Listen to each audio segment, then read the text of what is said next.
In this video, I'm going to show you how to do the impossible. Move a shed out of the way so you can replace the foundation. You can see mine totally crooked on an angle. Previous owner built this thing flat on the ground and the spring runoff has rotted the base and sent this thing sinking to the back corner. The floor seems to be 2x4 framing with plywood over top, and you can see how much it's rotted out. So the first thing we want to do before we start moving this shed is to disconnect the shed from the base here. So there are multiple nails down through the wall plate, and you can invest in a heavy-duty nail puller like this along with a hammer to go around and pry all these nails out one by one. But using that method is going to be slow and painstaking because there's a ton of nails along here, and you run the risk of the odd nail being located right underneath one of the wall studs, which you'll never get out with a pry tool. But if you have or can borrow a reciprocating saw like this with a long enough cutting blade, I was able to run the saw blade underneath the wall plate and run it down, cutting through all the nails very easily.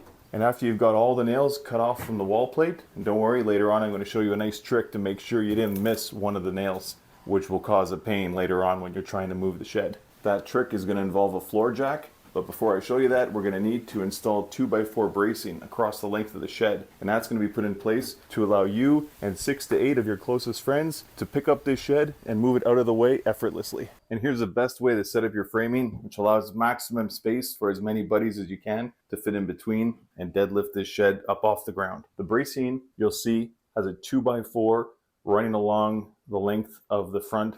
I have my framing 18 inches off the ground, which I think is perfect height for somebody to comfortably get down and deadlift this up as well. Enough clearance off the ground so it doesn't snag on any obstructions as you move the shed over. And here's a closer look at how to set up the framing. You'll see I have a 2x4 running across the top of all the horizontal beams that everybody will be picking up the shed from. The reason that's there is because if somebody here on this side picks up the shed with much more force and speed than the guy on that side, this wall is going to torque and twist, maybe cause some damage. So this here bolts to all the 2x4s framing the wall and keeps it all locked into place. An extra bonus is we're using lag bolts to drive this into the studs, meaning we don't have to worry too much about driving these guys in solid with lag bolts because they're underneath this 2x4 that's real sturdy with the lag bolts. So it's picking up underneath the 2x4. All you really need is a nail or a deck screw tacked here to keep this 2x4 from falling. And now here's my hack with the floor jack. Before everybody starts deadlifting their brains out only to find the shed's not going anywhere because maybe 1 or 2 pesky nails are still left into place,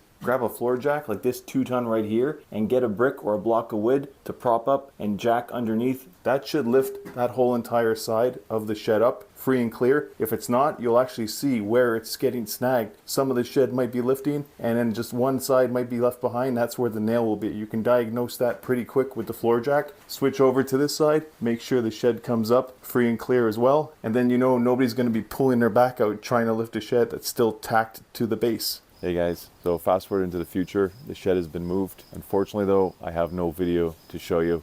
I was busy being one of the lifters and my trusted photographer goofed, had the phone in camera mode the whole time, didn't capture any video, but I'll insert some footage of what it looks like when the Amish do it. Although we weren't as dapper looking, no hats, no suspenders. There were 6 of us, all strong guys, and we were able to lift it pretty easily. Now I'm going to get on to rebuilding the base, but I at least wanted to put this video out to show you how the setup and preparation looks like if you were going to move a shed Amish style. And if you do move it this way, let me know in the comments. I'd love to hear about it.